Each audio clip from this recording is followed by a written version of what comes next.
Salamat sa bagong araw, Lord. Panginoon, maraming salamat sa bagong araw na ito. Maraming salamat sa masarap na tulog. Maraming salamat sa masarap na pahinga. Alam ko po, Panginoon, na ako'y binantayan ninyo at inalagaan ng buong magdamag. Haharapin ko po, Lord, ang araw na ito na puno ng pag-asa sa aking puso't isipan, sa aking buong pagkatao, sa aking buong araw ngayon. Alam ko po, Lord, na hindi mo ako iiwan ngayong araw na ito at patuloy niyo akong sasamahan at bibigyan ng guidance.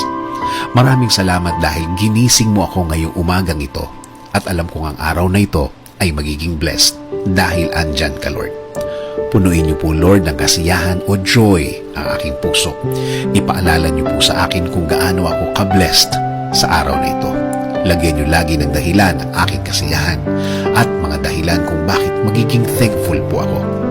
Kapag pumasok na po ang problema sa aking araw ngayon, i-remind niyo po ako ng inyong pagmamahal, ng inyong presensya, ng inyong kabaitan, ng inyong pag-aalaga, na kayo po ay laging andyan para ako'y alalayan.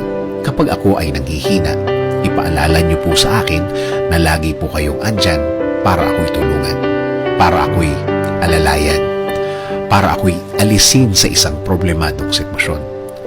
Lord, kapag naalala ko ang aking problema, please remind me that you got me, that everything will be okay and fine. Please remind me also of my purpose.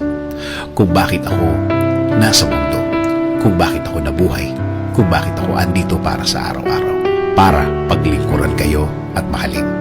Kasama na ang mga nagmamahal sa akin at nagpapahalaga na kayo pa din ang dapat masunod sa aming buhay. Naniniwala kami sa inyong plano na lahat-lahat na gusto niyong gawin sa amin ay makakabuti sa amin, na ang lahat ng plano ninyo ay makakabuti sa aking kinabukasan at kinabukasan ng aking pamilya. Lord, patuloy niyo pong pasukin ang aking buhay. Isinusuko ko na po sa inyo ang aking araw-araw, ang aking mga gagawin at aking mga plano. Patuloy niyo kaming bigyan ng guidance sa araw na ito at sa mga susunod. Alam ko po, Lord, na ang araw na ito ay mas mabuti, mas maganda, mas produktibo kesa kahapon. Dahil ang lahat ay magbabago kapag kasama ka namin, Lord. In Jesus' name we pray. Amen. Sabi nga sa Lamentations 3:22-23, the steadfast love of the Lord never ceases. His mercies never come to an end. They are new every morning. Great is your faithfulness.